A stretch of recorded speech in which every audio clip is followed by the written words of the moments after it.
Tammy Wynette once sung, "Sometimes it's hard to be a woman." And you know what? Well, she was right, but not just for the obvious reasons. I want to talk about tiredness as a midlife woman. We all know that the menopause makes it worse. Poor sleep, increased anxiety, joint aches and pains, it all saps our life force. But there's also a hidden cause, one which our menfolk don't even know exists, and one that you might not realise is draining you of your ability to stay healthy. I'm Ruth, retired doctor turned health coach and nutritionist, and in this video I'll explain what it is, why it happens, and what you can do to fix it so you can start to restore your energy. I want to start things off with a story that's the perfect example. Back when I was a doctor, I would often finish work late. An urgent case came up, as they always do, at 4:30 one Friday afternoon. I needed to put in a chest drain, and those aren't quick, so I got home a couple of hours late and started dinner while my husband was watching TV. Sounds like a stereotypical setup, I know, but I genuinely prefer to do the cooking, and my husband does pick up his fair share of the housework. I said, "You know, if I'm late, you could always make a start by chopping the veg," and he replied, "Sorry, I didn't realise, you should have asked." To which I said, altogether now, I shouldn't have to ask. You see, in my head, I'm constantly planning. What will we eat this week? What food do I need to buy? I really need to get that dental appointment booked. And when does the cat need to go to the vet for his vaccinations? The constant mental task management. And it's got a name: cognitive labour, or mental load, or simply put, brain work. And it really is work. It's tiring. So your low energy isn't just due to biology, it's not just ageing or menopause, it's mental. Cognitive labour is the thinking work that sustains household life, the constant awareness of what needs to be done, and it's exhausting. And the reason it's exhausting is because cognitive labour isn't just one thing, it's four. Researcher Alison Daminger identified 4 phases. So phase 1, anticipate, noticing that something needs to happen before anyone else does. Phase 2, identify, so working out what the options are. Phase 3, decide, choosing between the options and making it happen. And phase 4, monitor, so checking that what needed to happen really did happen. So let's use an example. It's your nephew's birthday coming up. Anticipate is remembering it's his birthday in good time. Identify is searching the internet for the perfect gift after checking in what he's into these days. Decide is choosing what to buy and purchasing it. Monitor is making sure it arrives in good time for the big day. Using this example, we've just witnessed the simple act of remembering a birthday translate into 4 separate tasks. Now imagine everything that needs to be done in your household running on that sequence all at once. Yep, that's why you're knackered. So you might be wondering, why doesn't this work even out over time? Marriage and cohabiting are supposed to be a partnership, aren't they? And for this, we need to look at the research. A study by the University of Bath found that cognitive load is unequally distributed, more so than physical household chores, with women picking up the lion's share. And this pattern persists even with women in high-paid jobs. They lose some of the physical labour, but not the mental. So a family might be able to afford a cleaner for their house, but the woman will still have the mental load of booking and paying them. And going back to that 4-phase model, where men do get more involved, it's more likely to be at the decision-making stage where the work is less invisible, and perhaps you get more credit. The important first and last steps, so the assessing of need and the monitoring to make sure solutions happen, are more invisible and more likely to be done by women. Just to say, this research was done in heterosexual couples with kids, and of course, there are many ways to live your life, and all are fabulous.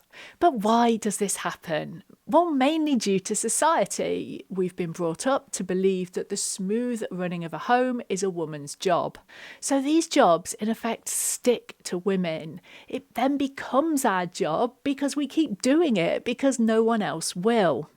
So the research shows that cognitive labour, this constant brain work, falls heavily on women regardless of career or income, simply because of the expectation that running a household is a woman's responsibility. And career is one of the reasons why cognitive labour often hits hardest in midlife. We are at peak responsibility, but there are others. And before I run through them, if you're enjoying my approach to midlife health and learning something new, why not subscribe to my weekly newsletter? It's ever so useful, and there's the occasional recipe too. The link to sign up is in the description. And back to midlife. As well as women taking on the brunt of the mental load, we also traditionally take on more of the caring roles, and the two interact. In midlife, many women find themselves the filling in a caring sandwich between children and older parents.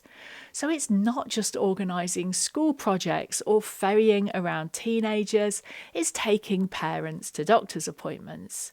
I see this in my friends and in the members of my community. And it's universal. It's not just mums. The child-free and the childless have caring responsibilities too. I just want to acknowledge that.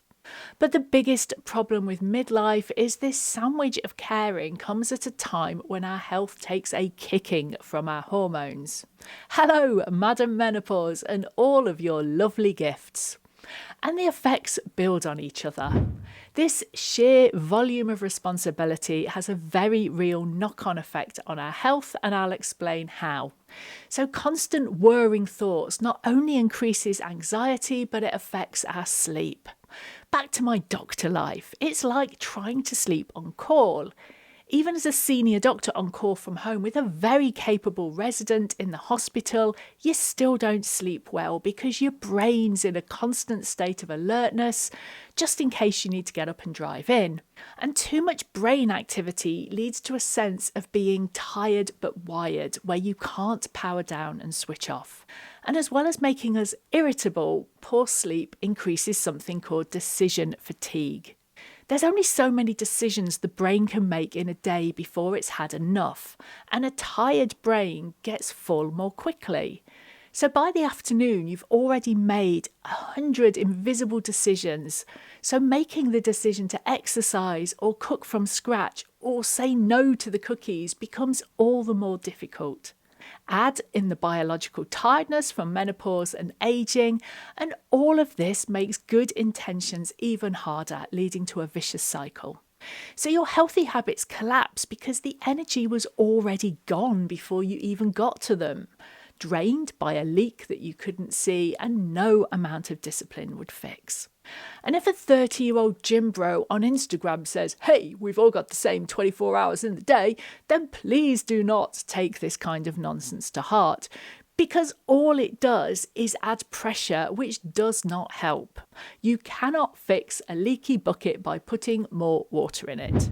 Now, if cognitive labour is the problem, the obvious solution is to share it.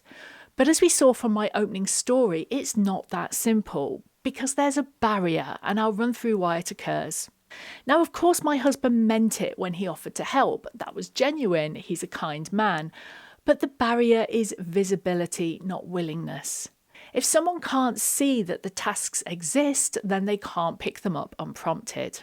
And nobody is forcing us to do the work, but we keep doing it because we know that if we don't, everything falls apart.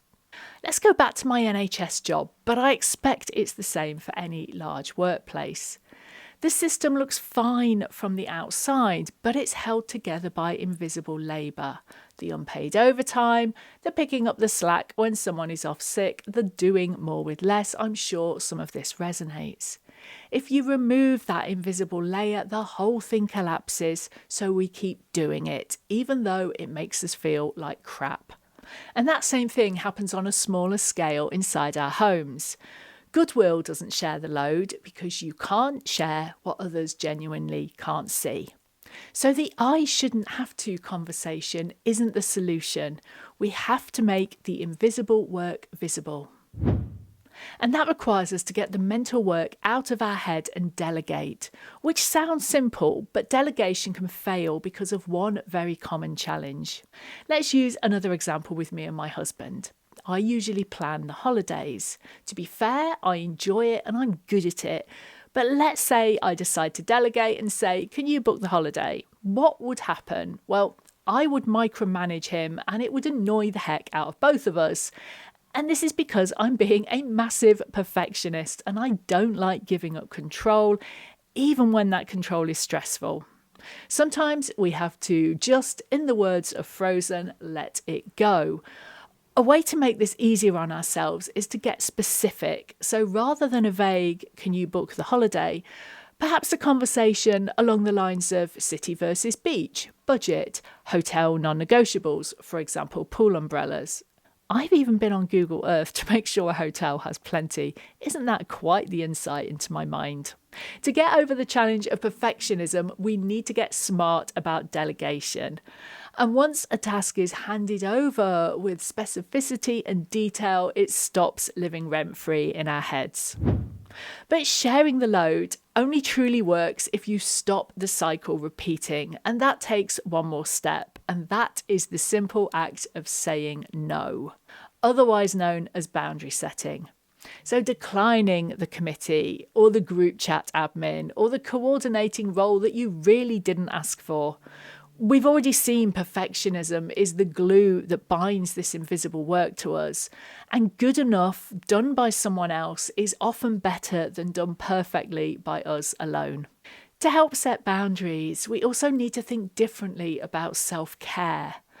One of the biggest realizations my clients often come to is that self-care is not selfish. We need to make time for ourselves to clear our mind and recharge our battery, even if it means scheduling it in your diary as you would a work meeting.